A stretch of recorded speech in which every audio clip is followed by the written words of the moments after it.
Assalamualaikum warahmatullahi wabarakatuh. Waalaikumsalam warahmatullahi wabarakatuh. Bismillahirrahmanirrahim. Alhamdulillahi rabbil alamin. Assalatu wassalamu ala sayyidil mursalin wa ala alihi wa ashabihi ajma'in, amma ba'd.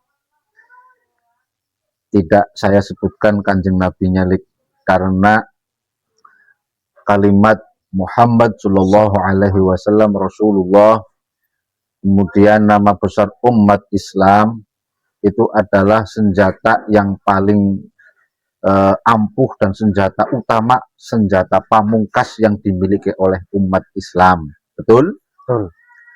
Dan ternyata selama ini ada sekelompok orang yang selalu menggunakan senjata ini. Kami atas nama umat Islam, atas nama Rasulullah Shallallahu Alaihi Wasallam. Sementara orang-orang ini tidak mau diverifikasi. Maka dalam mukadimah yang saya sampaikan tadi tidak membawa kanjeng Nabi Muhammad Shallallahu Alaihi Wasallam, walaupun secara maknawi sudah, ya kan? Oleh karena itu di sini wahai para muhibbin di seluruh dunia dan di seluruh tempat ya, saya sampaikan bahwa hujjah kalian bahwa Pak Alwi adalah dzurriyyatun Nabi sudah habis. Tidak ada lagi senjata yang bisa kalian gunakan untuk meyakinkan kami bahwa Habaib adalah dzurriyyatun Nabi Shallallahu Alaihi Wasallam. Tinggal satu yang belum bisa panjenengan gunakan. Apa itu? Dawuhnya Gusti Allah dalam Al-Quran, A'udzubillahi minasyaitonirrajim, walau kunta faddan ghalidhal qalbi lam faddu min haulik. Ada satu sifat yang menempel pada zatnya kanjeng Nabi Shallallahu Alaihi Wasallam, yaitu lemah lembut, sehingga Allah Subhanahu Wa Taala menyampaikan seandainya kamu Muhammad faddan ghalidhal qalbi, keras, ya, kasar, bengek hatinya, itu mesti orang-orang di sekitar kamu wahai Muhammad, orang-orang yang kamu ajak untuk bertauhid akan meninggalkan kamu, tidak mau mengikuti kamu karena kamu fadhon ghalidhal qalbi. Berarti ada satu hal, kalau memang para habaib ini benar-benar dzurriyyatun Nabi, seharusnya mewarisi itu. Sekarang kalau memang habaib itu benar-benar dzurriyyatun Nabi, gunakan senjata pamungkas itu, tapi saya yakin tidak bisa. Ya, sudahlah, biarlah Mbah Idwam dan saya tidak mengakui kalian sebagai cucunya kanjeng Nabi. Biarlah PWILS tidak mengakui kalian sebagai dzurriyyatun Nabi. Tunjukkan kepada kami bahwa memang benar-benar ada titisan kanjeng Nabi di dalam diri panjenengan wahai para habaib. Dengan lemah lembutnya, dengan legowonya, dengan kasih sayang yang diberikan kepada umatnya kanjeng Nabi Shallallahu Alaihi Wasallam, terutama saya sama Mbak Idam dan seluruh anggota PWLS di seluruh dunia, sehingga nantinya kami berangsur-angsur meyakini panjenengan sebagai dzurriyyatun Nabi. Begitu Mbak Idam, tinggal satu senjatanya ini, tapi saya yakin tidak bisa menggunakan karena mereka bukan dzurriyyatun Nabi. Buktinya ada Jatman dan ada Jatma, begitu. Ya kan, itu yang menunjukkan bahwa fadhon ghalidhal qalbi yang dinafikan oleh Allah dari diri kanjeng Nabi Sallallahu Alaihi Wasallam tidak dimiliki oleh orang-orang yang selama ini mengaku sebagai cucunya kanjeng Nabi dan tidak mau diverifikasi. Padahal yang mereka bawa adalah nama besar kanjeng Nabi dan nama besar umat Islam. Oke, Mbak Idwam? Oke. Ya. Terus kemarin Mbak Idwam membahas tentang seandainya Mbah Maimun Zubair masih sugeng dan memberikan pendapatnya tentang habaib bahwa mereka adalah dzurriyyatun Nabi, toh masih boleh kita berbeda pendapat dengan Mbah Yai Maimun, begitu Mbak Idam ya. Ya, betul. Karena ini kan menyangkut marwah kanjeng Nabi Shallallahu Alaihi Wasallam, menyangkut nama besar umat Islam, di mana siapapun yang membawa yang membawa nama besar itu, siapapun yang membawa bendera Muhammad Shallallahu Alaihi Wasallam harus diverifikasi, harus diteliti secara detail ya, karena ini urusannya kanjeng Nabi. Jangan marah-marah mulu, ini yang ditunjukkan oleh mereka, marah-marah ngajak perang ya Mbak Idam. Apalagi saya lihat orang-orang ini yang sekarang ya, para muhibbin itu selalu menggunakan hujah yang susah diverifikasi. Contohnya menggunakan hujah orang yang sudah meninggal kan begitu, diverifikasi kan susah. Seolah-olah orang-orang ini walaupun Nahdiyin tapi wataknya seperti Wahabi begitu, Mbah. Orang-orang Wahabi kan begitu ya, tekstualis, kalau tidak Quran, kalau tidak Sunnah tidak mau. Ini kan mirip, kalau nggak ulama salaf nggak mau, ya. Kalau nggak yang penting ulama-ulama salaf seperti Syekh Nawawi dalam kitab Muqtilicinnya kan, walaupun itu kitab urusan suami istri tetap dijadikan sebagai hujah karena hujahnya memang minim, tapi yang jelas mereka itu senang menjadikan hujah dengan sesuatu yang susah diverifikasi. Padahal ini urusannya Kanjeng Nabi, seharusnya apapun kalau urusannya Kanjeng Nabi berani diverifikasi dengan metode apapun, seharusnya dengan apapun siap diverifikasi, karena ini yang dibawa adalah Kanjeng Nabi dan Allah tentunya. Gusti Allah sendiri kan menantang kan, kalau memang tidak percaya, wa in kuntum fi raibin mimma nazzalna ala abdina fa'tu bi suratin min mithlih wa du'u syuhada'akum min dunillahi in kuntum shadiqin, begitu ya. Wa illam taf'alu wa lan taf'alu fattaqun narul lati waquduhan nas wal hijarah, kan begitu.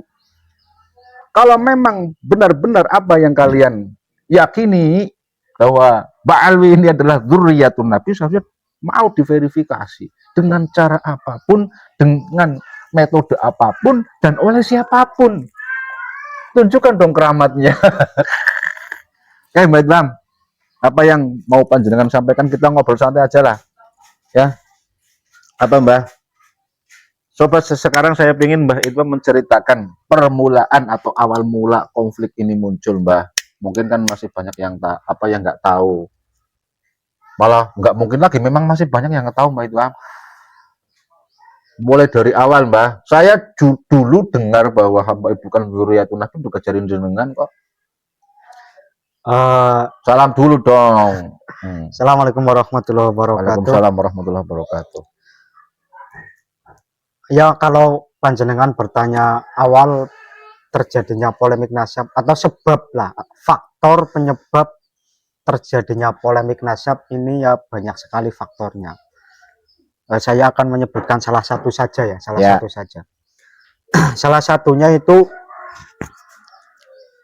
dulu itu antara Ba'alwi dengan cucunya Wali Songo itu, atau dengan orang-orang yang mengklaim dirinya sebagai cucunya Wali Songo itu, di lapangan sudah sering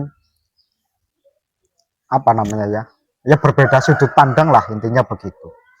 Berbeda sudut pandang terutama dalam hal nasabnya Wali Songo ini tidak diakui oleh Robitoh Alawiyah, begitu. Itu permulaannya. Iya, itu salah satu pemicu polemik nasab. Karena orang-orang yang berada di Robitoh Alawiyah itu juga menduduki jabatan di PBNU juga, seperti ya mungkin mustasar atau pemimpin wilayah dan lain sebagainya. Itu kan banyak. Contoh Pak Abdul Qadir Asegaf itu kan, Pak Syekh Abdul Qadir Asegaf itu kan juga mustasar kan, begitu katanya pas menanggapi Gus Nuril PBNU. Ya entah di PBNU entah di mana, saya nggak tanya dan nggak pengen tanya juga, ya jelas mustasar begitu. Yang jelas Bang Alwi itu banyak yang menduduki posisi-posisi struktural NU. Terus Robitoh Alawiyah sendiri itu kan secara resmi mengeluarkan surat edaran, terus juga memberikan narasi-narasi, statement-statement tentang keterputusannya Wali Songo ke bawah, nasabnya Wali Songo ke bawah. Kata Robitoh Alawiyah itu kan tidak ada pencatat nasabnya. Kalau Wali Songo ke atas ada. Wali Songo ke atas itu diklaim oleh Bang Alwi sendiri. Itu nanti urusan nanti. Yang jelas ini pemicunya ya. Iya, pemicunya. Yang jelas Robitoh Alawiyah itu, atau orang-orang yang berada di Robitoh Alawiyah itu menarasikan bahwa Wali Songo itu Asmat Khon Bang Alwi dan Wali Songo ke bawah itu satu, tidak ada bukti sezaman karena tidak punya lembaga pencatat nasab. Yang kedua, nyuruh tes DNA juga, tapi itu diarahkan untuk orang-orang yang mengaku sebagai sebagai zuriyah Nabi lewat jalur Wali Songo. Wali Songo. Dan akhirnya kiai-kiai yang merasa dirinya cucunya Wali Songo membuat nakobah sendirilah, katakanlah begitu. Banyak, ada yang Al Asmat Khan, ada yang Ikazi, ada yang Syekh Nakobatul Ashraf, Syekh Jumadil Kubro atau siapa.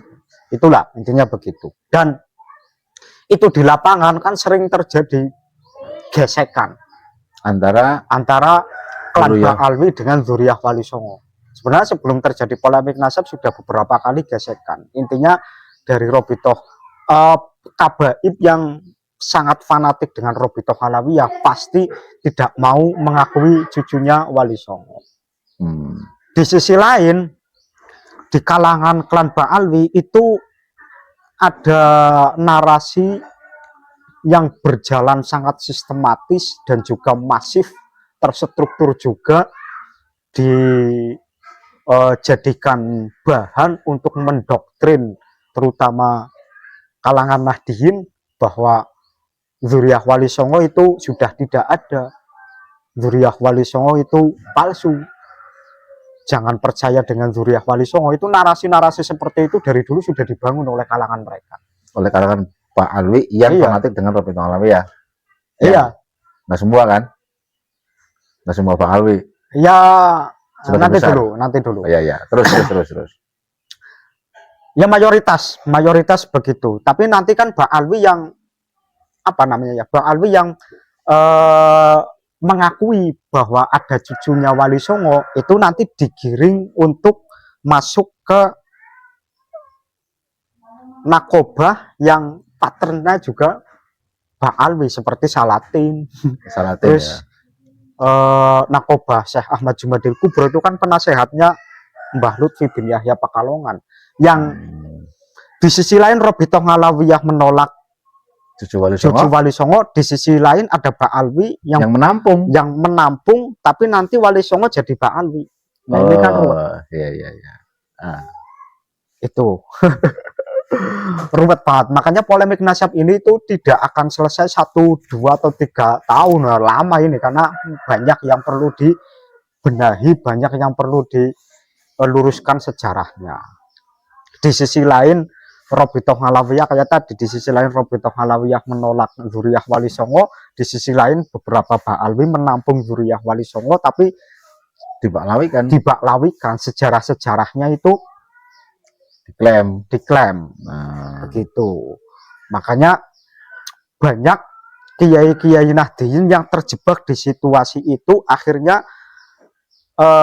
mau tidak mau statusnya kiai yang sudah terjebak dalam situasi tersebut diisbat menjadi Pak Alwi tapi digantung ya. Iya, maksudnya digantungkan itu begini, sampean seumpama mengaku cucunya Sunan Ampel oleh nakobah mungkin Salatin atau apa, diisbat jadi Habib Asmat Khan. Begitu.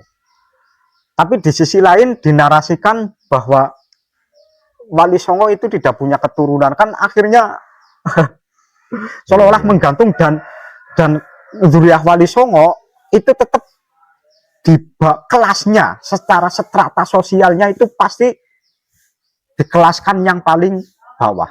Asmat Khan itu dikelaskan yang paling bawah secara strata sosial di kalangan Kabaib itu. Sampean kan nggak pernah jadi Habib sih. Jadi tidak merasakan begitu. Diisbat tapi seolah-olah menggantung. Wali Songo itu diisbat jadi Baklawi sama Salatin, sama Al Asmat Khan, sama nakobah Syekh Ahmad Jumadil Kubro yang dulu penasehatnya Mbah Lutfi. Tapi ketika berkumpul bersama Kabaib yang lain, ora bakal sekelas. Tetap ada kesenjangan sosial, itu pasti. Itu apa pemicunya ya? Iya, pemicunya. Salah satunya itu. Terus kalau boleh menceritakan yang lain, Boleh, monggo. mungkin keduanya itu apa ya? Karena secara strata sosial itu selalu disingkirkan, selalu di kelas bawah. Asmatul itu selalu stratanya di bawah lah. Terus ada narasi-narasi bahwa Wali Songo itu tidak punya lembaga nasab dan sebagainya, padahal punya, yaitu keraton. Oh iya. Kebetulan para kiai itu kan tidak ada yang merapat ke keraton. Mungkin ada ya 1-2 lah. Ada sebentar. Berarti sebenarnya ada satu nakobah yang tidak tersentuh oleh Pak Alwi ya. Ya kan? Yaitu Nakobatul Kratoniyah sebenarnya kan, begitu. Dan tentunya keraton ini lebih valid ya. Logikanya lebih valid. Datanya lebih dekat dan bisa diverifikasi. Iya, karena Robeto Ngalawiya kan berdiri setelah NU dan Muhammadiyah. Keraton itu dari zamannya Wali Songo sudah ada. Ya sebelum Indonesia ya. Sebelum Indonesia. Iya. Begitu. Cuma kan saya sudah pernah bercerita kesenjangan ulama Nahdiyin dengan kerajaan, dengan kesultanan-kesultanan yang ada di Nusantara kan ya karena beberapa hal. Begitu eranya Syekh Nawawi Banten, begitu VOC mencengkram Nusantara kan banyak kiai-kiai yang ngajinya ke Timur Tengah. Jadi sanad kita langsung labas ke sana. Sanad keilmuannya langsung labas ke Timur Tengah, ke Syekh Dalam, ke pengarangnya Anatul Tolibin, itu kan begitu. Tidak punya sanad langsung ke Wali Songo. Adapun ada kan hanya satu dua mungkin 1-2 permasalahan lah, katakanlah begitu. Yang jelas kan Islam dibawa oleh Wali Songo, semuanya taslim, semuanya mengakui kan. Tetapi pada akhirnya sekarang ini kan itu sanad keilmuan para ulama kita tidak ada yang ke Wali Songo, tapi langsung ke Timur Tengah. Iya. Nah itu juga jadi problem. Kepaten obor ibaratnya begitu. Tapi kan di satu sisi problem, satu sisi senjata yang tidak disentuh oleh Pak Ali. Mungkin kalau dulu sudah tersentuh, repot kita Mbah Idlam. Iya. Iya kan, satu sisi problem, tapi satu sisi senjata yang tidak bisa digunakan atau tidak mampu diambil oleh Pak Alwi. Coba kalau keraton sudah dikuasai oleh mereka, wah ampun dah. Iya kan? Ya, berarti sebenarnya Wali Songo itu ya yang menjadi salah satu pemicu problem pemicu polemik nasab ini sebenarnya punya lembaga pencatat nasab. Siapa dan apa? Keraton, ya. Nah, dan ini lain daripada pencatatan nasab mereka. Pak Alwi maksud saya. Ya mungkin kesempatan besok kalau ada kesempatan. Sekarang aja kenapa? Ceritakan verifikasi keratonnya bagaimana itu lebih cuplikannya, coba verifikasi keratonnya sekarang aja lah, mumpung ini kita lagi ngobrol. yang jelas harus ada kekancingan babon, kekancingan orang tua, ada kekancingan dan seterusnya ya, yang dimana hal ini tentunya lebih kuat. Iya, ada bukti sezaman bahwa orang tua sampean itu terah kerajaan. Berarti kalau Wali Songo itu bukan hanya bukti sezaman, tapi bukti setiap zaman, begitu? Iya, bukti setiap zaman. Matbutatun ala tatawulil ayam itu diterapkan di dawuhnya Ibnu Hajar Al-Haytami dalam kitab Suwaik Al-Muhriqah diterapkan oleh keraton. Iya. Bukan oleh Salatin. Bukan oleh Robeto Ngalawiya, tapi keraton yang mampu menerapkan metode verifikasi nasab ke Kanjeng Nabi ya oleh Imam Ibnu Hajar Al-Haytami dalam kitab As-Suwaik Al-Muhriqah. Ternyata yang mampu menerapkan adalah keraton lewat kekancingan. Terus apalagi babon apa tadi? Kekancingan babon, kekancingan orang tua. Babon. Lah iya, kekancingan babon. Berarti kan itu verifikasinya ala tatawulil ayam. Wal azman berarti ya. Setiap zaman saya punya bapak saya juga harus punya kekancingan. Ya kan? Bapak saya punya bapak laki, berarti mbah saya juga harus punya kekancingan yang sampai nyambung ke induknya begitu. Kalau tidak seperti itu, walaupun benar-benar zuriyahnya Wali Songo dan di DNA juga nyambung, tetapi kalau tidak punya kekancingan tidak akan pernah mendapatkan kekancingan tidak bisa diisbat oleh keraton. Itu tidak hanya tes atau verifikasi data ya, nanti ada tes spiritual juga. Ada yang matanya itu ditusuk pakai keris. Wow, ada yang itu dulu. Kalau sekarang Mungkin kayak dulu ada yang matanya ditusuk pakai keris, ada yang disuruh apa namanya masuk ke ruangan nanti ya spiritual lah. Ya, ya, ya, ya. Secara kaifiah kan nanti beda-beda tergantung pengklaimannya itu datanya nyambungnya kemana. Begitu. Itu salah satunya. Nah, terus. Terus faktor yang kedua, banyak kabaib yang selalu merendahkan kiai-kiai NU dengan bahasa-bahasa yang tidak pantas seperti ngajam. Kiai NU itu ngajam. Sengajam-ngajamnya kiai walaupun itu alim tetap di bawah kabib begitu kan. Bahkan narasinya begitu terus. Ketua Robitul Alawiyah sendiri pernah mengatakan kalau kiai itu pengawalnya kabib. Nah, iya kan kabib-kabib sekap itu kan pernah mengatakan seperti itu. Terus hal inilah yang menjadi apa namanya pemicu atau semacam dorongan motivasi Kiai Haji Imaduddin untuk meneliti nasab mereka. Ini mereka itu betul-betul Zuriyah Nabi atau bukan kok apa namanya jauh panggang daripada api kan begitu bahasanya Kiai Imad begitu. Ya. Nah, itu salah satunya. Kalau lebih detail lagi besok saja. Sekarang apa ini kan masih lama ini loh. Mumpung kita ketemu loh Mbak, ketemu kan kita susah. Enggak, soalnya itu saya lupa kalam-kalamnya, bukan kalam bahasanya lah. Dawuhnya terlalu keduvuran. Apa? Omongannya wong-wong robitoh loh. Kan perlu saya tampung dulu loh. Kan videonya kan banyak itu. Apa namanya? Seminar-seminar Robitoh Alawiyah itu bahasa apa saja. Itu saya kan banyak yang lupa karena sudah lama itu video-video lama. Dan saya tonton dulu nanti. Nah ini pemicunya. Begitu. Ya salah satunya itu mengatakan bahwa Wali Songo tidak punya lembaga nasab, Wali Songo ke bawah itu tidak ada bukti sejamannya dan lain sebagainya. Ada, kalaupun ada itu jalur ibu. Nah kalau keraton itu jangankan jalur laki-laki ya, jalur perempuan saja bisa cerita. Kalau Bang Alwi kan nggak bisa cerita. Ya, maksudnya bisa menjelaskan. Ibu saya itu ini, ibunya ibu saya itu ini, ibunya mbah saya itu ini, ibunya cangga saya itu ini, terus bisa. Makamnya di sini. Iya gitu. Bisa. Itu jalur perempuan saja bisa, apalagi jalur laki-laki. Kalau Bang Alwi kan bisa cerita koyo ngono, nggak bisa. Begitu. Oke. Saya justru tertarik dengan istilah tadi Mbah Idham, kalau keraton merupakan sebuah lembaga pencatat nasab yang paling valid ya, bisa dikatakan seperti itu dibandingkan dengan Robitoh Alawiyah, Salatin dan seterusnya. Iya. Bisa seperti itu. Bisa. Yang paling valid dan paling logis ya. Karena keraton kan kepemerintahan. Ya.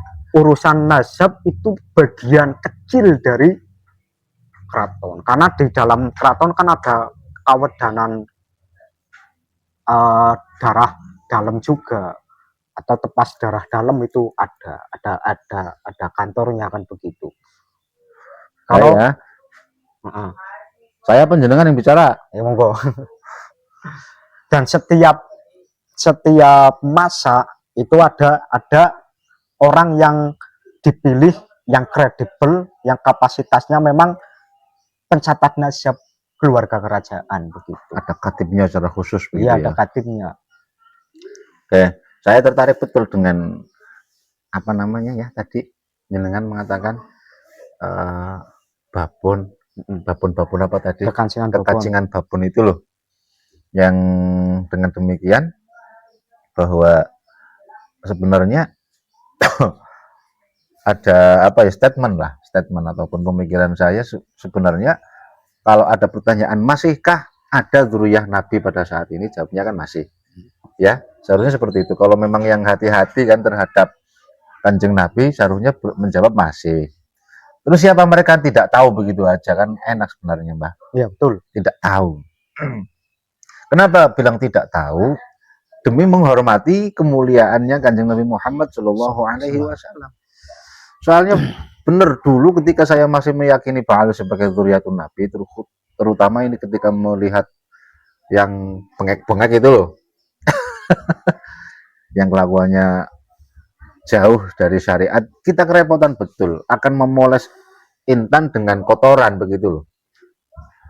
Kita menganggap dzurriyyatun Nabi adalah intan kan, seperti mbahnya kan la kal basyari bal huwa kal yakut bainal hajari kan ya. Muhammadun basyarun la kal basyari bal huwa kal yakuti bainal hajar. Tentunya orang-orang yang mengaku ataupun orang-orang yang menjadi dzurriyyahnya Kanjeng Nabi juga merupakan pecahan-pecahan dari intan berlian. Di mana intan ini tetap menjadi intan dan tentunya tidak akan merepotkan orang dalam berbagai sisi kehidupan. Nah, pada saat kita meyakini Ba'alwi sebagai dzurriyyatun Nabi, kita kesulitan untuk mempertahankan intan di tangan kita. Ini intan tapi panas, ini intan tapi kotor. Sehingga kita mencari hujah ke sana kemari agar tetap mengatakan ini adalah dzurriyyatun Nabi. Dan inilah yang saat ini dirasakan oleh para mukibin itu. Sebenarnya kalau kita mengatakan dzurriyyatun Nabi ada apa enggak ada, siapa mereka tidak tahu karena intan pasti disembunyikan. Ya kan? Intan pasti disembunyikan dan akan prosedur untuk memiliki atau bahkan melihat saja itu sangat sulit. Untuk melihat intan saja kan sangat sulit dalam kehidupan kita sehari-hari. Mbak Itmam pernah nggak jenengan melihat intan? Belum kan? Mas saja nggak pernah melihat sampean kan. Mas kawinnya kemarin juga pakai uang 500.000, nggak pakai emas. Iya kan? Terus gue tutut barang. Begitu nih para mukibin ya. Dzurriyyahnya Kanjeng Nabi ada apa enggak ada, siapa mereka enggak tahu, begitu aja. Karena dzurriyyahnya Kanjeng Nabi adalah pecahan daripada intan, maka intan ini tersembunyi. Dan ketika kita ingin melihatnya saja, apalagi yang menyentuh, itu prosedurnya sangat ketat karena ini adalah intan, begitu. Ya. Dan yang terbukti selama ini benar-benar memposisikan intan sebagai intan adalah keraton. Tidak sembarangan mengisbat, dan terbukti ada beberapa kasus RA ya yang mengisbat asal dibayar. Kan tidak mungkin dzurriyyahnya Kanjeng Nabi seperti ini. Salatin dan seterusnya itu kan nggak mungkin, seharusnya memposisikan dzurriyyatun Nabi sebagai dzurriyyatun Nabi. Mereka adalah intan, maka harus ditutup rapi.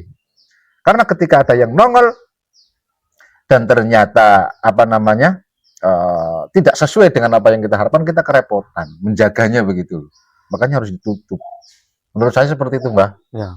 Terus apalagi kalau kita sembarangan sembrono mengklaim ini dzurriyyatun Nabi, ini dzurriyyatun Nabi, ini dzurriyyatun Nabi, ketika ternyata bukan, maka dosa kita sangat besar. Ya.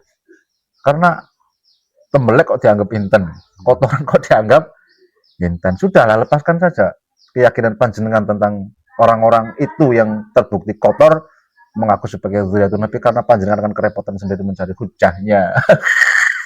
Cocok, Mbah? Ya, cocok. Orang cocok, orang tengah udut Rika. Lanjutkan, kita mau ngobrol 2 jam. Ayo, apalagi ini. Bener. Dulu kita pernah membahas tentang su'an al-muhriqah ya, bahwa siapapun, ini dawuhnya Imam Ibnu Hajar al-Haytami, tapi saya lupa loh makalahnya seperti apa, Mbak Itbam. Siapapun ya yang mengaku sebagai dzurriyyatun Nabi harus berani diverifikasi lah. Intinya kan seperti itu, harus berani diverifikasi dan harus berani dibuktikan karena dia adalah benar-benar inten. Ditempa, dibakar, kan tetap inten. Kan ya, emas tetap emas. Mau ditaruh di mana, mau dibakar seperti apa, dia tetap emas. Ya. Nah, ini kan enggak. Yang ini kan enggak. Dia marah-marah, ngajak perang dan seterusnya. Seolah-olah dia ketakutan statusnya hilang itu loh. Ngancem kualat dan seterusnya, dan memberikan hujah-hujah yang susah diverifikasi. Karena ancamannya itu kualat. Karena Bang Alwi kan kehidupannya itu ditopang oleh jualan nasab. Gitu ya. Iya, jadi ketika nasabnya itu dipolemikkan, ya mereka akan mempertahankan apapun karena mereka sudah nyaman kehidupannya itu ditopang oleh nasab, baik itu secara ekonomi maupun secara strata sosial. Ketika dipolemikan ya otomatis ya seperti itu. Berarti yang mereka itu lebih menghormati anggapan ya, lebih menghormati anggapan sebagai dzurriyyatun Nabi daripada hakikat dzurriyyatun Nabi itu sendiri. Ya, betul. Ya. Ba'alwi ini lebih menghormati anggapan orang lain terhadap dirinya sebagai dzurriyyatun Nabi daripada hakikatul dzurriyyatun Nabi yang memang ada di dalam dirinya Anda itu ada. Dan ini sebuah kesalahan fatal karena membawa nama Kanjeng Nabi seumpama HRS mengaku sebagai cucunya si Pitung aja itu kan enggak masalah. Ini Kanjeng Nabi loh yang dibawa kan begitu. Itu pun jadi masalah karena katanya si Pitung itu tidak punya anak. Nah begitu ya kan. Tapi kan enggak, kalau enggak bawa Kanjeng Nabi enggak apa-apa lah. Mungkin yang ribut kan masalah keluarganya si Pitung ataupun orang-orang yang berkaitan dengan si Pitung kan ya. Nah ini yang dibawa Kanjeng Nabi kan berurusan dengan seluruh umat Islam. Dan yang anehnya lagi yang sering banget membawa nama besar Kanjeng Nabi kan mereka. Karena mereka tidak bisa mempertahankan nasabnya secara ilmu nasab. Jadi memakai hal lain begitu. Ya seharusnya kalau kita benar-benar ingin menghormati Kanjeng Nabi Shallallahu Alaihi Wasallam, yang memposisikan beliau sebagai beliau, ya kan? Ya. Sebagai Nabi betul, dan dzurriyyahnya juga sebagai dzurriyyah. Mereka adalah intan. Ingat, dzurriyyatun Nabi adalah intan. Al-ali. Al-ali tuhur. Tuhur. Ya. Intan yang suci. Maka dia harus disimpan rapi. Yang memilikinya ya orang-orang khusus, apalagi intannya sendiri. Intannya sendiri istimewa, betul-betul istimewa. Orang yang memiliki intan ya istimewa. Apalagi kita yang bukan siapa-siapa ingin melihatnya saja harus menggunakan prosedur-prosedur khusus. Contohnya tadi yang bisa menjaga intan itu ya keraton. Ya, harus ada kekancingan mana dulu, kekancingannya mana, bukti sezamannya, bahkan mana DNA-nya begitu. Yang paling jelas akhlaknya, karena intan tidak mungkin berbau ya kan, mengaku intan tapi kelakuannya kayak setan ya tidak mungkin. Ya, inten tetap inten, mau dibakar tetap menjadi inten, mau dikantung tetap jadi inten, bahkan ditaruh di sepiteng tetap inten. Tapi kalau dipakai sorban tetap saya bilang gitu loh. Ya kan, dikasih sorban, mau ditaruh dimanapun, di dalam dompet tetap bau kalau memang Ya, tapi kenapa Mukhibin nggak berpikiran seperti itu ya? Ya karena doktrinnya Gabaib itu kan di dalam tubuh kami mengalir darah Rasulullah. Sejelek-jeleknya kami, sejelek-jeleknya habaib, semaksiat-maksiatnya habaib, itu pasti nanti masuk surga dijamin syafaatnya dapat dari Rasulullah, kan begitu. Nah, ya kenapa begitu doktrinnya berpikirnya hanya sampai situ saja? Bener nggak kan dzurriyyah Kanjeng Nabi seperti ini kan? Nggak, terus kemudian dilanjutkan begitu, Mbah. Kan kasihan juga masyarakat. Terus akhirnya kasihan saya juga. terus akhirnya kan di situ terutama Nahdiyin itu di hati mereka itu terpatri seolah-olah itu sejelek-jeleknya Gabaib itu pasti masuk surga, pasti disyafaati Kanjeng Nabi. Akhirnya kan terpatri seperti itu. Karena terpatri, terdoktrin pemikirannya, kan tidak bisa berpikir secara logis. Karena sudah didoktrin hanya seperti itu. Bagaimana kalau makanya kemarin saya bilang bagaimana kalau logikanya itu dibalik. Mana mungkin seseorang yang di dalam dirinya itu mengalir darahnya Rasulullah kok berani melakukan maksiat terang-terangan lagi? Ya, kan begitu. Nggak mungkin lah. Nggak mungkin kan? Makanya begitu saya bilang nggak mungkin inten berbau loh ya. Begitu. Inten tetap inten. Terus saya juga sudah pernah mengatakan bahwa sebenarnya kaum Nahdiyin itu tidak usah diajari bagaimana caranya mencintai Kanjeng Nabi dan dzurriyyahnya. Tidak perlu diajari. Karena apa? Karena kita itu akidahnya Ahlussunnah. Orang yang ngaji akidah Ahlussunnah sudah pasti ya mencintai dzurriyyah Nabi, itu kan sudah pasti. Kita bukan Syiah, kita bukan Khawarij. Kita bukan Syiah yang terlalu mengagungkan Husain, tidak kan? Husain tidak. Tapi kita bukan Khawarij yang membenci Sayyidina Ali, Sayyidina Husain, tidak juga. Kita tengah-tengah. Cuma ini dimanfaatkan sebab kita Nahdiyin ngaji ke Baklawi yang selalu didoktrin seperti itu, akhirnya overdosis. Enggak, kalau saya enggak ngaji ke Baklawi, enggak pernah saya. Ya maksudnya loh, Nahdiyin yang sebenarnya sudah tawassud. Ya. Nahdiyin sudah tawassud. Ini ucapan asbak jangan ini. Nahdien sudah tawasud, akidahnya Ahlussunnah sudah. Tapi sebab ngaji ke Baklawi, akhirnya overdosis dalam mencintai Nabi. Mencintai zuriyah Nabi terutama. Overdosis. Begitu. Akhirnya menganggap zuriyah Nabi itu secara haliyah, seolah-olah itu anti kritik. Jangan dikritik karena ini nanti yang menyelamatkan Rasulullah itu sendiri dan lain sebagainya. Sekiainya itu seperti itu. Nah, iya kan repot. Bahkan saya pernah lihat itu di video-videonya Khabib itu loh, minta sumbangan dengan nominal yang sangat besar. Ini untuk Rasulullah. Bahasanya seperti itu loh. Untuk Rasulullah. Bahasanya kan aneh.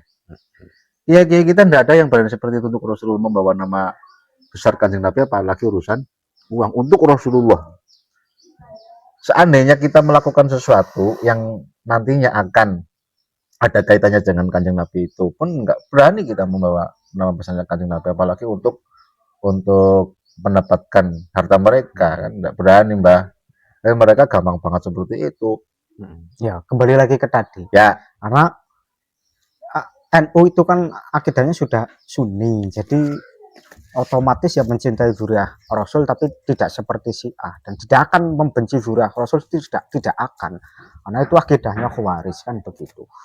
Yang jelas karena terlalu sering dicekoki oleh Bang Alwi seperti itu, kaum Nahdien akhirnya overdosis dalam mencintai Nabi, akhirnya memunculkan keyakinan yang terpatri dalam diri beberapa Nahdien, terutama sekarang masih menjadi mukibin, itu mentalnya yang kena menjadi inlander. Menurut saya semacam Lora Kholil Ismail itu mentalnya inlander, membela Pak Alek yang fotonya disebar. Itu bukan membela sebenarnya, tapi mentalnya inlander. Kenapa saya bilang begitu? Karena andaikan yang begitu itu Kiai Jawa biasa, yang Kiai Jawa itu dianggap ngajam oleh Kabaib, seumpama minta disebar fotonya, saya yakin nggak bakal menyebar fotonya itu. Orang-orang yang dulu menyebarkan fotonya Pak Alek nggak bakal nyebar. Andaikan Gus Mus yang minta disebar fotonya nanti mendapat barokah, menurut saya malah jadi bahan bulian. Iya. Tapi karena yang minta disebar itu Habib Alek yang dalam diri para inlander itu menganggap ini adalah cucunya Rasulullah, dan cucunya Rasulullah pasti bisa mensyafaati. Akhirnya disebar. Sudah, mentalnya inlander, nggak usah berdalil, dikira saya tidak bisa dalil. Mentalnya inlander, titik, urusan ngeyel. Itu ya. Itu. Buset. Mana ini ngobrolnya kita lama ini ya, Mbak. Nah, justru saya punya dua pemikiran ini dalam hal ini, Mbak. Satu, jangan-jangan ini by design begitu loh. Kalau boleh saya punya pikiran seperti itu, jangan-jangan ya didesain loh orang-orang sana, ya nggak tahu lah sananya siapa, itu tahu kelemahan kita ketika berurusan dengan Kanjeng Nabi akan sangat tunduk dan hormat, makanya ini yang dijadikan senjata untuk ngakalin kita. Makanya urusan dengan zuriyah Kanjeng Nabi, ketika ada seseorang yang mengaku sebagai zuriyah, kalau kita tidak memverifikasinya, akhirnya kan semuanya dibawa, hartanya dibawa, bahkan istrinya dibawa. Ya. Memang sudah didesain sistematis, masif, dan terstruktur. Nah, ya maksudnya ketika kita berbicara itu didesain, makanya ada developernya begitu loh. Ada yang mendesain itu siapa? Kalau kita kaitkan dengan DNA kan menakutkan, mereka Yahudi lah. Iya kan? Ya. Tapi saya nggak berani ke situ karena ini urusan yang besar kan. Saya nggak berani ke situ. Tetapi ada satu lagi kesimpulan apa pemikiran saya, Mbah. Tadi saya katakan by design. Yang kedua, kalau boleh saya berpikiran juga tentang Gus Idror kemarin, Mbah. Panjenengan menyimpulkan kalau memang betul Mbah Yai Maimun mewasiatkan apa yang telah disampaikan oleh Gus Idror dalam sambutannya begitu ya, Mbak Idrom ya. Kemungkinannya adalah ini kan sampean sudah katakan kemarin. Ya kan, karena Mbah Maimun pada saat itu masih meyakini Habaib sebagai zuriatun Nabi, karena kecintaan Mbah Maimun terhadap zuriatun Nabi, dan pada saat itu Mbah Maimun menganggap Habaib sebagai zuriatun Nabi, tidak menutup kemungkinan yang lain lah. Bahkan saya sampaikan tadi, klarifikasi kejenengan seumpama Mbah Maimun pada saat ini masih sugeng pun dan ternyata beliau masih menganggap Habib sebagai turut Nabi, toh itu tidak menyebabkan kita haram untuk tidak mengikutinya, ya. Kalau menurut saya ini, yuk kalau berpikiran kan boleh-boleh saja Mbak Ibam. Jangan-jangan, ya, jangan-jangan. Saya yakin ini Gus Itur ini cerdasnya luar biasa. Gus Najih barang lah, ya, cerdas. Jangan-jangan Gus Idur menyampaikan hal itu di depan para habaib dan tentunya beliau tahu bahwa videonya pasti akan dijadikan senjata oleh para mukibin dan para habaib. Itu untuk mengajak kita orang-orang nahdien khususnya para santri agar berpikir logis, berpikir kritis, membuka ruang lah, silakan ini dipikir, silakan ini menjadi sebuah materi, sebuah pertanyaan di dalam forum Bahasan Masail umum, begitu, ya kan? Betul. Karena ini sekali lagi urusannya dengan Kanjeng Nabi, urusannya dengan dzurriyyatun Nabi. Maka Gus Idur, saya kira kita sebagai PWI LS ya, orang-orang yang berada di lingkungan PWI LS begitu, tidak bisa kemudian, wah ini berarti keilmuan. Soalnya kemarin ada yang bilang begitu, keilmuan sarang sudah tidak, keilmuan sarang perlu dilakukan lagi, ada yang berbicara seperti itu Mbak. Di komentar itu loh. Ya sah-sah mawon berpikiran seperti itu, karena ini kan ekstrim kan. Tetapi kita juga boleh berpikiran ekstrim. Ini memang sengaja Mbah Yai Idror lah, Mbah Yai Idror ini kan menjelaskan Mbah Yai Idwam, sama-sama master ini namanya kan, sana Idror sini Idwam, sini cerdas sana lebih cerdas kan bisa, kan nggak marah kan? Ya terserah, bebas. Lah ya Gus Idror itu punya kapasitas sebagai pemimpin pesantren, sebagai dzurriyyah pondok pesantren sarang. Seumpama beliau lebih cerdas dan tentunya ada kemungkinan juga Mbah Yai Maimun adalah dzurriyyah Wali Songo kan? Ya benar-benar mereka adalah intan kan, mungkin saja. Itu sebenarnya membuka ruang untuk para nahdien dan para muhibbin agar berpikir, jangan dimakan mentah begitu loh ya, karena tradisi kita itu disuruh berpikir. La'allakum tatafakkaruna, itu gimana, berpikirlah. Apa benar Mbah Maimun seperti itu? Diverifikasi bisa apa enggak? Ya, ini urusannya Kanjeng Nabi, verifikasi semuanya verifikasi silahkan. Soalnya ke Mbah Yai Idrar dan seterusnya, misalkan seperti itu. Bahkan semisal itu benar-benar terjadi dan bisa diverifikasi bahwa Mbah Maimun secara tertulis atau bahkan ada videonya berwasiat seperti itu kepada keluarganya agar mengikuti para habaib, itu kan kita tidak kemudian berdosa ketika tidak mengikuti Mbah Maimun dalam urusan keyakinan terhadap para habaib.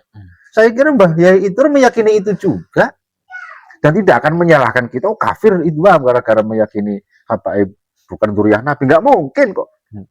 Iya kan, nggak mungkin Wahib kafir gara-gara tidak meyakini Lutfi bin Yahya sebagai dzurriyyah Kanjeng Nabi. Aneh ya, itu kita disuruh berpikir oleh Gus Idrar loh. Bukan hanya sekedar ini loh hujahnya, wahai kalian, misalkan seperti itu kalimatnya loh, wahai kalian orang-orang yang di PWI LS, ikutlah Mbah Maimun seperti itu, karena Mbah Maimun dulu berwasiat seperti ini kepada keluarga misalkan ya. Begitu kan enggak.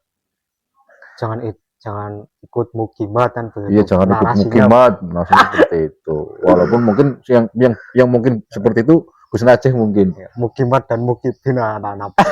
Ya mukimat dan mukibin. Enggak apa-apa. Kita dikatakan mukimat ya. Nah, memang kita mengikuti Kiai Mat. Ya kan? Ya. Ya, Mbah. Ya mungkin kalau saya dalam beberapa hal yang mungkin ada perbedaan dengan Kiai Imad yang saya tidak ikuti, ya bisa saja kan begitu. Nah, iya, enggak semua kemudian ikut Kiai Imad kan enggak mutlak. Iya, kita mencintai Mbah Maimun pasti. Kita tawasul hadiah Fatihah Mbah Maimun jelas.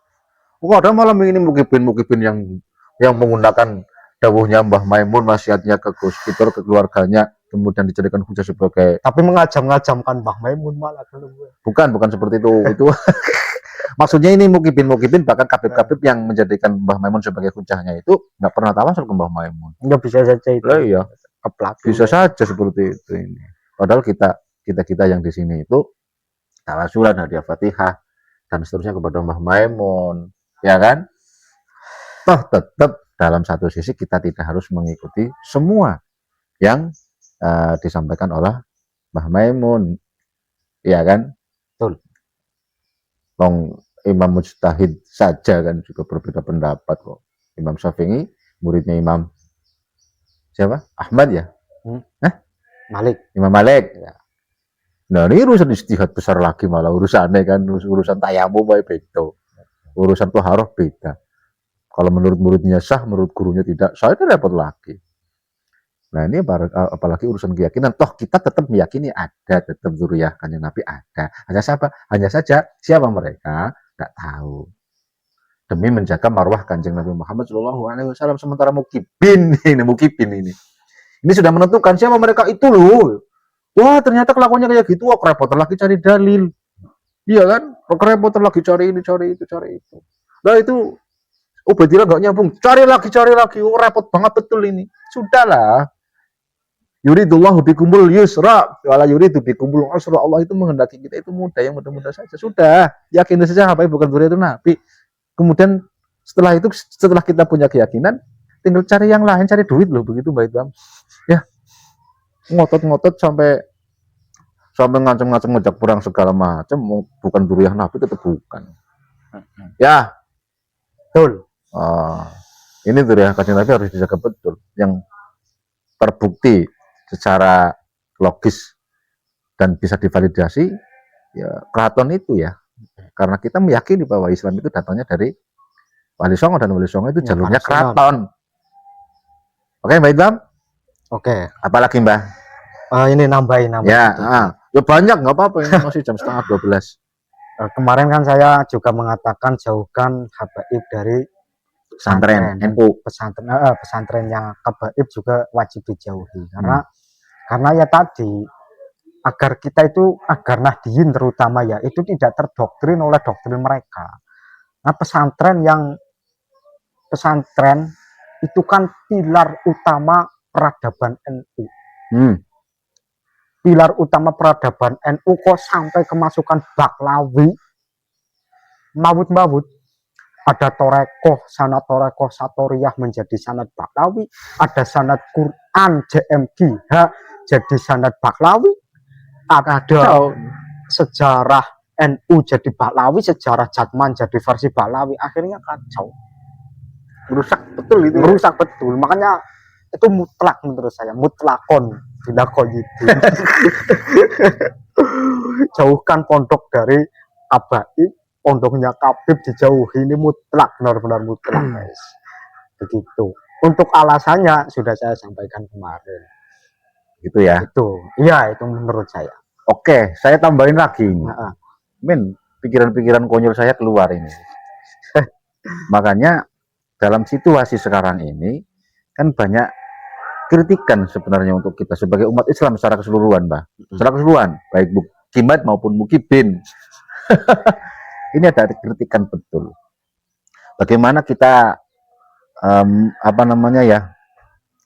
mengalami kasus-kasus yang berkaitan dengan pesantren, ya kan? Jujur saja lah, nggak apa-apa kan ini kita singgung pesantren. Nah, artinya nama besar pesantren itu sudah dikotori oleh sebagian oknum. Contoh Heri Wirawan itu kan mengatasnamakan pesantren. Itu kan sebenarnya teguran dari Allah. Pesantren itu adalah apa tadi sampean katakan? Pilar utama peradaban Nahdlatul Ulama. Kita tidak hati-hati, umat Islam tidak hati-hati memberikan nama besar pesantren kepada seseorang yang tidak divalidasi keilmuannya, akhlaknya dan seterusnya. Sehingga terjadi pelecehan seksual di dalam pesantren, ya kan, kekerasan di dalam pesantren, ya kan, itu kritikan. Makanya ini kemarin saya sampaikan juga Mbah Ibam, adanya film bid'ah Walid itu cukup banyak yang kebakaran jenggot, padahal itu kan seharusnya kita koreksi diri lah, memang banyak yang seperti itu kok. Seharusnya kalau kita berpikir logis ya, adanya film Walid tidak usah marah. Mau Islam nggak seperti itu kok. Islam itu nggak seperti itu. Tapi kenapa film Walid itu muncul? Ya karena memang sebagian umat Islam itu ada yang seperti itu. Iya kan? Iya. Menjadikan kebesaran Kanjeng Nabi Shallallahu Alaihi Wasallam untuk ngakalin orang lain. Dengan mudahnya mengatasnamakan umat Islam, padahal sebagian kecil demi sesuatu yang bersifat apa namanya ya, menguntungkan diri sendiri dan merugikan orang lain, kan mereka orang-orang ini kan saudara-saudaranya Heri Wirawan lah. Iya begitu saja Mbah, ya kan? Heri Wirawan wahwa tuhu. Heri Wirawan wahwatuhu. Kemudian apalagi terlalu berlebihan memposisikan seseorang, iya kan? Terlalu halu lah, terlalu hulu.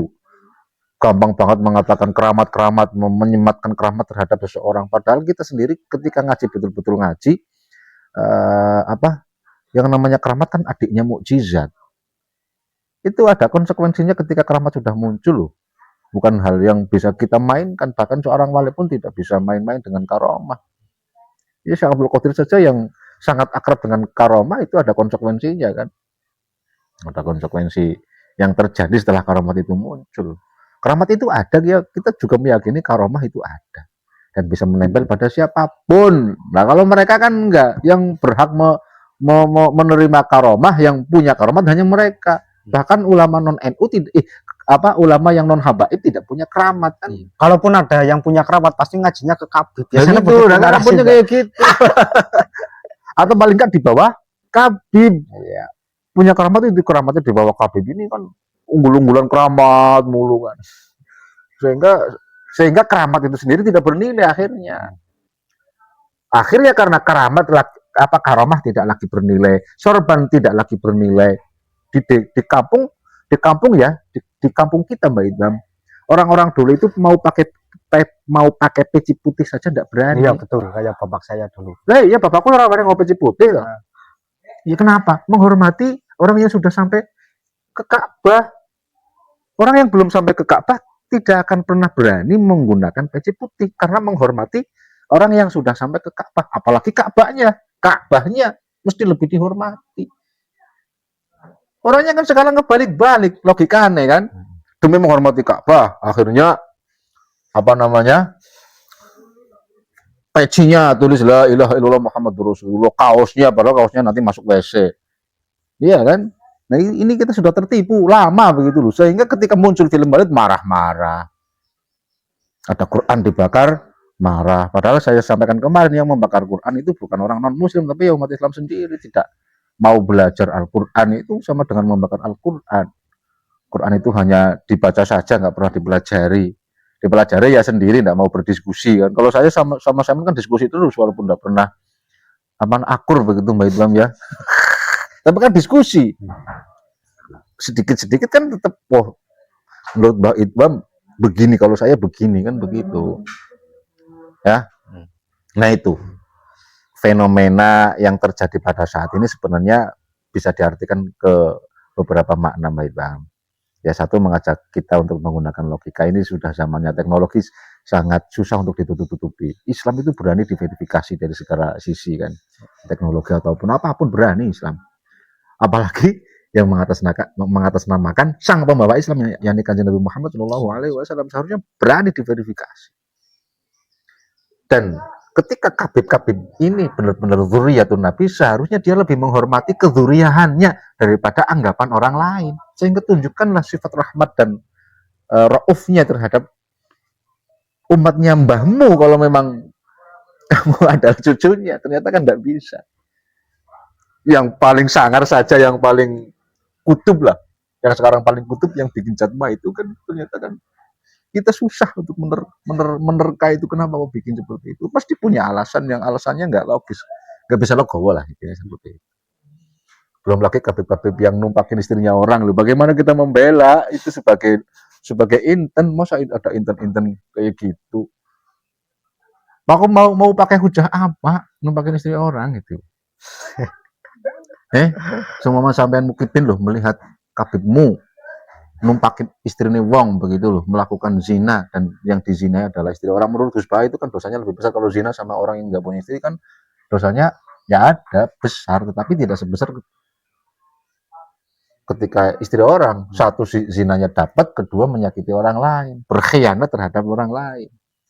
Nah ini tidak mungkin lah intan berlaku seperti itu. Coba nih mukibin bagaimana membelanya, cari dalil apa begitu. Dalilnya yang paling itu sejelek-jeleknya Khabib nanti dapat syafaat, tadi begitu. Ya tidak bisa. Ini bukan apa namanya, ini jelek-jelek seperti ini ya memang jelek begitu Iya. loh. Itu jelek itu. Wah, ini kacau betul loh. Itu jelek-jeleknya Khabib dapat syafaat enggak? Itu jelek, itu bukan dzurriyyah. Begitu saja. Allah sudah menunjukkan. Karena mereka bukan dzurriyyah, jadi kelakuannya jelek. Mereka itu bukan intan, maka wajar baunya busuk. Enak kan kita kan? Aman. Nggak didawirin lagi. Kenapa milih yang mereka tidak hanya mengklaim dzurriyyah juga, tapi ahlul bait juga loh. Iya kan? Ahlul bait. Dulu semuanya diklaim lah. Surga juga diklaim. Padahal di Quran itu gimana? Innama yuridullahu yudhiba ankum rijsa ahlal baiti wa yutahhirakum tathhira. Disucikan. Padahal kelakuannya kayak setan. Repot sampean. Kalau barang suci ya, apalagi di situ ada mazhab tathhiron. Suci itu kan menurut fikih ada suci, tohir, mutohir. Seharusnya orang yang dekat dengan dzurriyyatun Nabi ikut baik.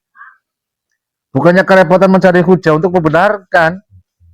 Ya kan kayak misalkan sampean dzurriyyah Nabi, saya dekat sama sampean, saya menjadi baik karena dekat-dekat dengan inten, maka saya akan seolah-olah akan dianggap inten oleh orang lain. Kalau sampean wangi, bentar saya dulu, saya lagi pengen ngomong.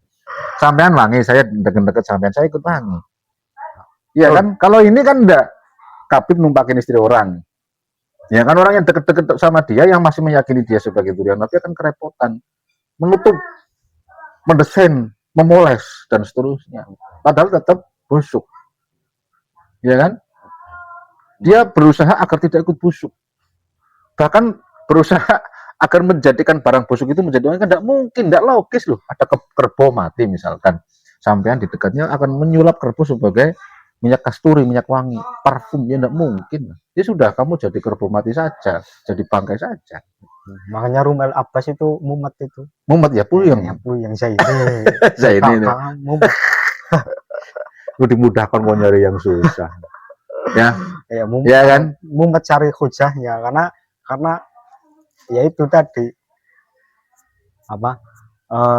Ngomongnya sing seru sampean ya lah. Membungkus intan, membungkus batu biasa menjadi intan. Jangan batu biasa lah. Ya tadi lah. Begitu loh. Membungkus ya itulah agar jadi intan begitu ya. Makanya susah. Kalau memang Baklawi itu dzurriyyah Nabi temenan, itu Rumel Abbas itu seharusnya mudah sekali cari hujahnya, enggak perlu kelayaban kemana-mana. Ya Kiai Imad kan nggak perlu kemana-mana ya Kiai Imad kan. Kesana-sana aja presentasi kan.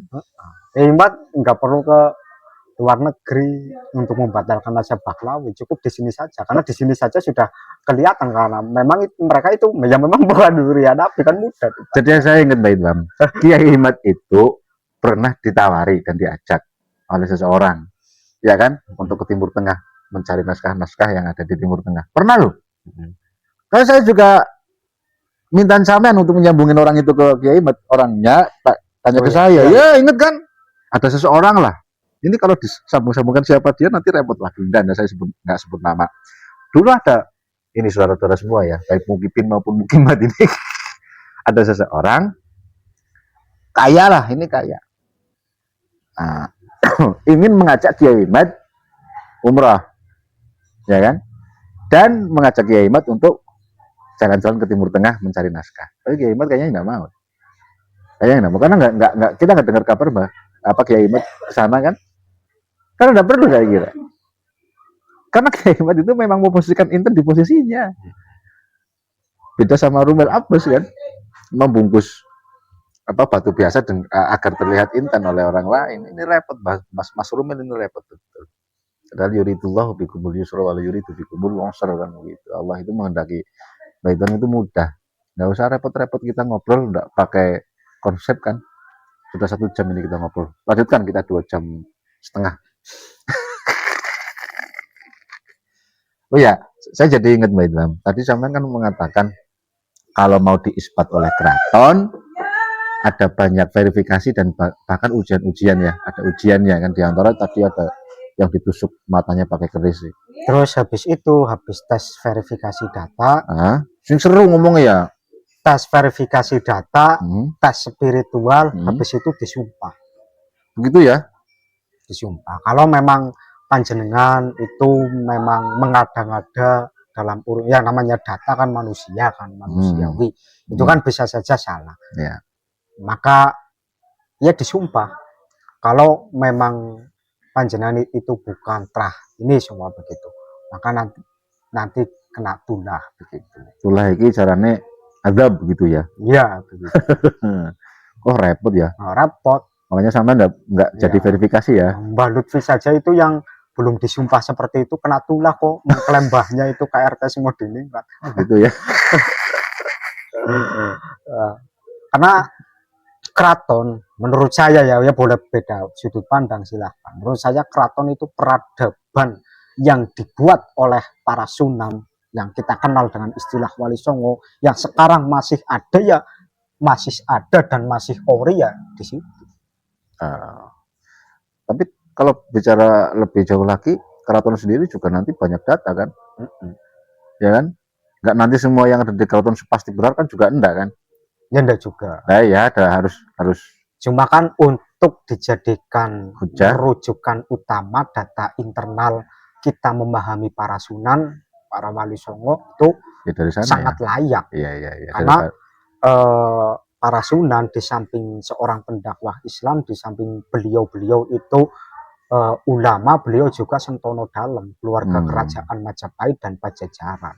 Jadi mau tidak mau kita ingin mengetahui sejarahnya sosok yang itu sebagai sentono dalam, ya kita datanya di sana, ya ke kerajaan. di sana masa ke Robitok Halawiyah kan gak logis kan begitu, logika gampangnya kan begitu.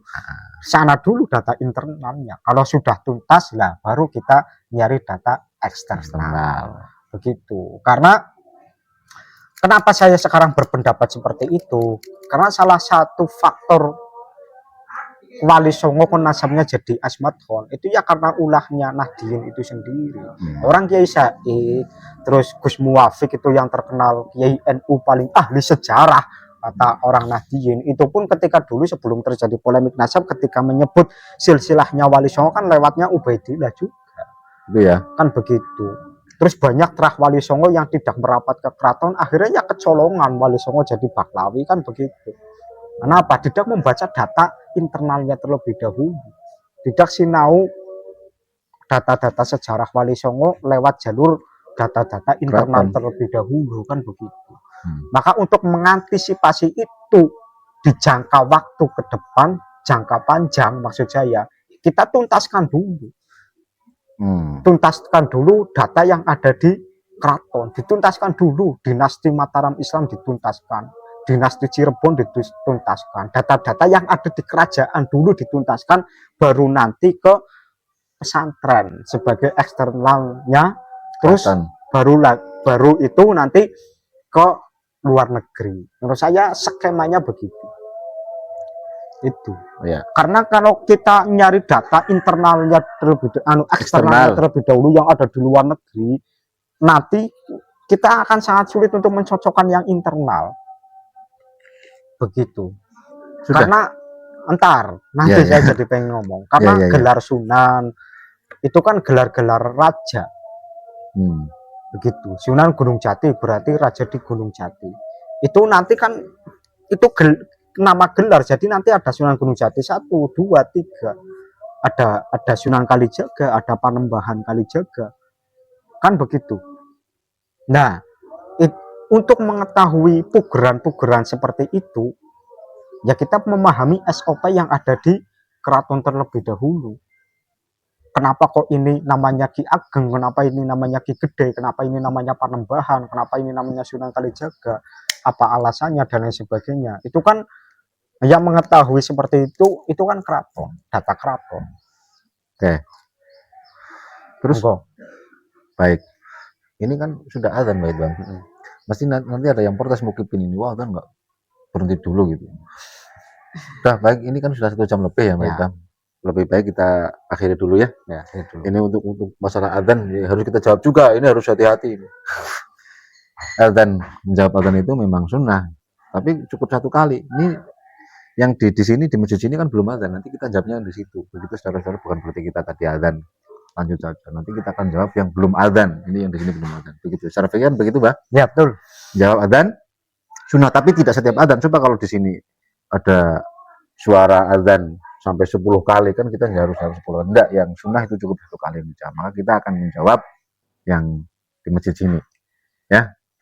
Begitu dulu saudara-saudara, kita akan lanjutkan minggu depan. Ini ada satu yang belum kita bahas, Mbak Idham. Sempat saya sampaikan ke jenengan, kita akan membahas pesantren-pesantren besar di Cilacap sudah ikut WILS loh. Kita akan membahas itu. Saya lupa tadi. Ya. Besok ya. Ya. Insya Allah, kalau tidak lupa, kalau ada kesempatan. Begitu dulu nih saudara-saudara para mukibin dan mukimat Dimanapun kalian berada. Kemudian kita senantiasa diridhoi oleh Allah, diberi kesehatan, rezeki yang lapang, sehingga kita bisa terus beribadah kepada Allah Subhanahu wa taala. Akhirul kalam, ihdinas shiratal mustaqim. Assalamualaikum warahmatullahi wabarakatuh.